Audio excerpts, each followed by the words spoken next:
1 Kings chapter 2. The time came near for David to die, so he commissioned Shlomo, his son, as follows. I am going the way of all the earth.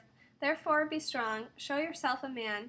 Observe the charge of Adonai your God to go in his ways and keep his regulations, mitzvot, rulings, and instructions, in accordance with what is written in the Torah of Moshe, so that you will succeed in all you do and wherever you go. If you do, Adonai will fulfill what he promised me when he said, If your children pay attention to how they live, conducting themselves before me honestly with all their heart and being, you will never lack a man on the throne of Israel. Moreover, you are aware of what Joab the son of Zeruiah did to me, that is, what he did to the two commanders of the armies of Israel, Abner the son of Ner, and Amasa the son of Yetar. He killed them, shedding the blood of war in peacetime, putting the blood of war on the belt around his waist and the shoes on his feet. Therefore, act according to your wisdom. Don't let his gray head go down to the grave in peace, but show kindness to the sons of Barzillai the Gileadi. Include them with those who eat at your table, because they came and stood with me when I was fleeing from Avshalom your brother. Finally, you have with you Shimi the son of Gera the Binyami from Bacharim. He laid a terrible curse on me when I was on my way to Machanaim, but he came down to meet me at the Yarden. So I swore to him by Adonai that I would not have him put to death with the sword. Now, however, you should not let him go unpunished. You are a wise man, and you will know what you should do to him. You will bring his gray head down to the grave with blood. Then David slept with his ancestors and was buried in the city of David. David had ruled Israel for 40 years, 7 years in Hebron and 33 years in Yerushalayim. Shlomo sat on the throne of David his father, and his rule had become firmly established. When Adonijah, the son of Haggith, came to Bathsheba, the mother of Shlomo, she asked, Have you come as a friend? He answered, Yes, as a friend. Then he continued, I have something to say to you, she said. Go on. He said, You know that the kingdom should have been mine, that all Israel was looking to me to be their ruler. No matter, the kingdom has turned around and become my brother's, because Adonai gave it to him. But now I ask one favor of you. Don't deny me. Go on, she said. He said, Please speak to Shlomo, Solomon, the king, for he won't say no to you, and ask him to give me Aphishag the Shunammite as my wife. Bathsheba said, All right, I will speak to the king on your behalf.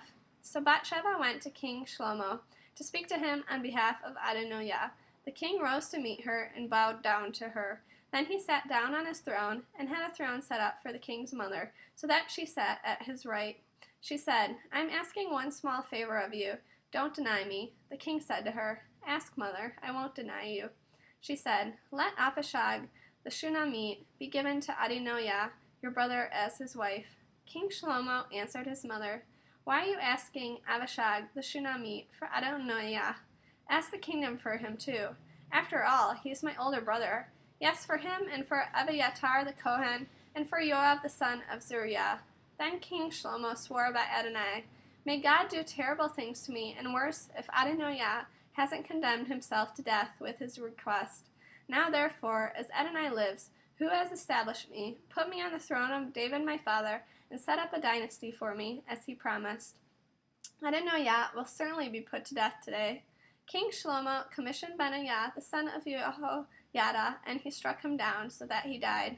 To Abiathar the Kohen, the king said, You, get yourself to Anatot, to your own fields. You deserve to die, but I won't put you to death just now, since you did carry the ark of Adonai Elohim before David my father, and you suffered together with my father in everything he suffered. So Shlomo forced Abiathar out of his task as Kohen to Adonai, so that what Adonai had said in Shiloh about the family of Eli might be fulfilled.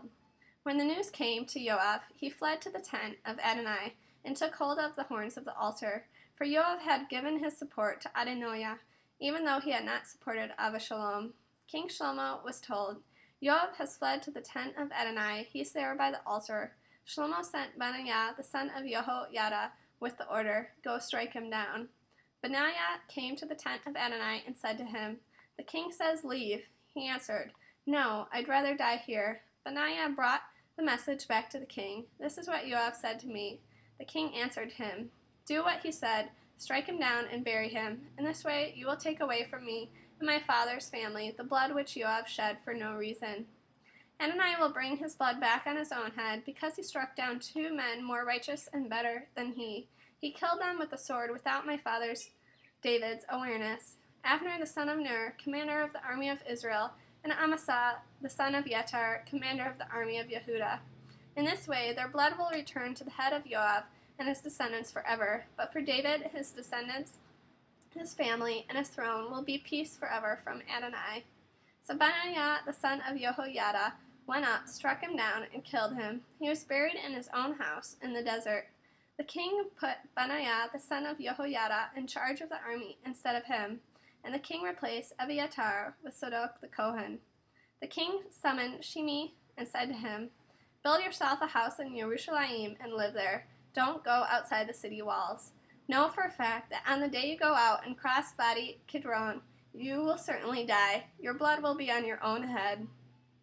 Shimei answered the king, What you have said is good. As my lord the king has said, so will your servant do." So Shimei lived in Jerusalem for a long time.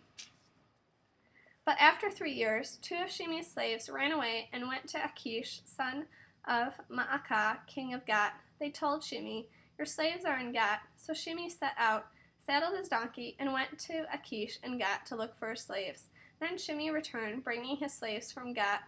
Shlomo was told that Shimei had gone from Jerusalem to Gath and back. The king summoned Shimei and said to him, "Didn't I have you swear by Adonai and forewarn you by telling you, 'Know for a fact that on the day you leave and go anywhere outside the city you will certainly die'?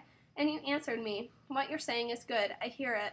Why then, haven't you kept the oath of Adonai and the mitzvah I charged you with?" Moreover, the king said to Shimei, "You know in your heart all the terrible things you did to David my father.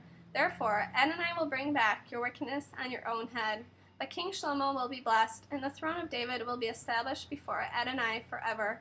So the king gave the order to Benaiah the son of Jehoiada, and he went out and struck him down, so that he died. Thus the kingdom was established in Shlomo's hands.